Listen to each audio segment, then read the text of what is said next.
Assalamualaikum warahmatullahi wabarakatuh. Perkenalkan, nama saya di sini Akidatul Iza dengan NIM 2401011100283. Di sini saya akan menjelaskan hasil dari artikel yang saya review. Nah, artikel yang saya review ini berjudul tentang peran pendidikan agama Islam dalam membangun karakter pemimpin. Alasan saya memilih artikel ini karena artikel ini tentang pendidikan agama Islam yang akhirnya sesuai dengan jurusan yang saya pilih. Selain itu, artikel ini itu sangat sesuai dengan kondisi pendidikan dan karakter generasi muda di zaman ini. Nah, saya sebagai mahasiswa, saya merasa topik tentang bagaimana pendidikan agama Islam dalam membentuk karakter pemimpin itu penting untuk dipahami. Apalagi di zaman sekarang ini banyak terjadi masalah kurangnya moral dan kurangnya teladan dalam kepemimpinan. Nah, artikel ini itu membantu saya dalam melihat bahwa pendidikan itu bukan hanya teori, tetapi bisa menjadi dasar dalam membangun sikap dan perilaku seorang pemimpin. Kemudian selain itu artikel ini menarik karena penulisannya atau cara menyampaikannya itu melalui analisis yang cukup lengkap. Mulai dari nilai-nilai dasar dalam PAI, cara penerapannya, serta tantangan yang dihadapinya. Penyajiannya itu juga tidak terlalu berat sehingga saya sebagai mahasiswa semester 3 bisa memahami alurnya dengan baik. Nah, artikel ini itu memberikan sudut pandang baru bagi saya bahwa pendidikan karakter itu tidak hanya bergantung kepada kemampuan teknis, tetapi juga pada nilai moral dan keagamaan.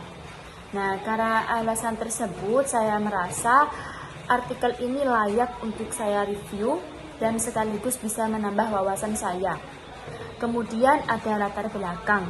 Nah, kepemimpinan di Indonesia sedang menghadapi tantangan yang besar, seperti maraknya korupsi, penyalahgunaan kekuasaan, dan rendahnya moral kepemimpinan. Di saat yang sama, kehidupan masyarakat itu berubah sangat cepat, sehingga diperlukan pemimpin yang tidak hanya pintar dalam teori, tetapi juga pintar dalam hal penerapan.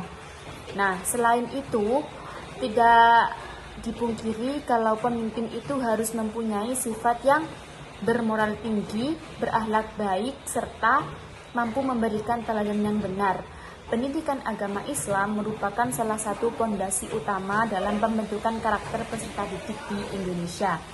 Sehingga PAI dianggap memiliki peran besar dalam menanamkan nilai kejujuran, keadilan, tanggung jawab, empati, dan ketulusan. Melalui pendidikan agama yang tidak hanya sekedar menghafal materi, tetapi juga menginternalisasikan nilai-nilai Islam, maka karakter pemimpin yang mampu membawa perubahan positif dalam kehidupan masyarakat dapat terbentuk. Karena itulah, kajian mengenai peran PAI dalam kepemimpinan menjadi sangat penting untuk saat ini. Kemudian yang ketiga ada keterbaruan penelitian. Peneliti ingin menggunakan studi literatur yang bersumber dari referensi akademik terbaru tahun 2020 sampai dengan 2025. Penulis menghadirkan pandangan baru bahwa penerapan PAI dalam pembentukan karakter pemimpin tidak boleh terpaku pada teori di kelas saja, tetapi harus diterapkan secara nyata dalam berbagai kegiatan pendidikan, seperti pelatihan kepemimpinan berbasis nilai Islam, keterlibatan dalam kegiatan sosial, serta keteladanan guru dalam kehidupan sehari-hari. Pendekatan ini merupakan pembaruan dibanding penelitian sebelumnya yang hanya fokus kepada aspek teoristis tanpa mengaitkan dengan praktik di dunia nyata. Kemudian ada landasan teoristis. Nah, artikel ini itu menjelaskan bahwa PAI ini mengajarkan banyak nilai penting yang menjadi modal utama seorang pemimpin. Di sini disebutkan ada 5 poin.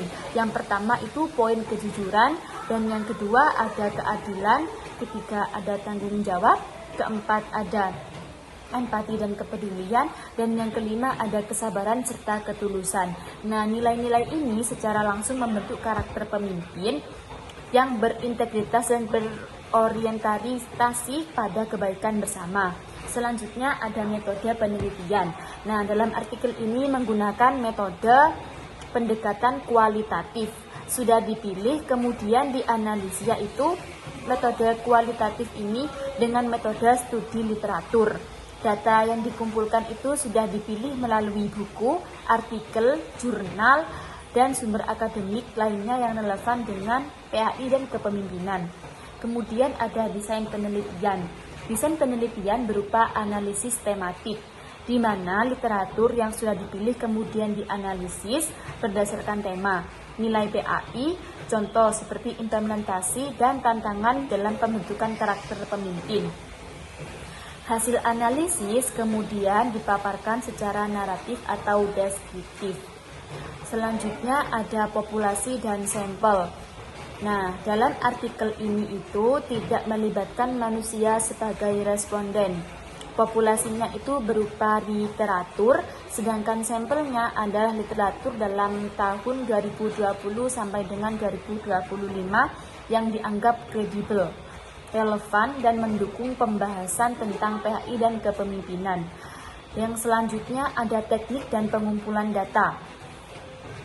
Instrumen pengumpulan data dalam artikel ini yang digunakan adalah lembar review atau telaah pustaka yang berfungsi untuk menilai kesesuaian isi literatur, kualitas metode penulis sebelumnya, dan keterkaitan teoristis dengan tema kepemimpinan Islami. Instrumen ini memastikan data yang diambil valid dan terarah sesuai dengan kebutuhan penelitian. Kemudian ada analisis data. Dari artikel ini ada beberapa tahapan analisis data. Yang pertama, mengelompokkan literatur sesuai dengan tema. Yang kedua, mengidentifikasi poin penting dalam masing-masing sumber. Kemudian yang ketiga ada membandingkan pendapat antara sumber satu dengan sumber yang lainnya. Yang keempat ada menyimpulkan hubungan antara PAI dan pembentukan karakter pemimpin. Untuk yang terakhir ada menyusun hasil dalam bentuk narasi ilmiah. Nah, dengan demikian dapat diambil kesimpulan bahwa tentang peran PAI dalam membentuk pemimpin tidak diambil secara subjektif, tetapi melalui penelitian ilmiah yang sistematis terhadap literatur data yang dianalisis. Kemudian di sini ada kriteria analisis. Nah, menurut saya artikel ini tuh sudah lengkap, bagus, karena penelitian mampu menjelaskan peran pendidikan agama Islam dalam membangun karakter pimpinan secara runtut dan mudah dipahami. Nilai-nilainya itu seperti kejujuran, keadilan, tanggung jawab, dan empati memang sangat dibutuhkan untuk mempersiapkan generasi muda sebagai calon pemimpin masa depan. Artikel ini juga relevan dengan situasi sekarang yang banyak ditemui pemimpin cerdas tapi kurang akhlak. Yang akan saya sebutkan di sini ada kelebihan serta kekurangan artikel. Yang pertama itu kelebihan artikel. Topik dari artikel ini sesuai dengan kebutuhan pendidikan saat ini, terutama dalam pembentukan karakter siswa. Kemudian sumber literatur yang digunakan cukup baru, jadi pembahasan terasa mengikuti perkembangan zaman. Dan kelebihan yang ketiga, menekankan bahwa guru harus jadi teladan, bukan hanya menyampaikan materi agama. Terus kekurangan dari artikel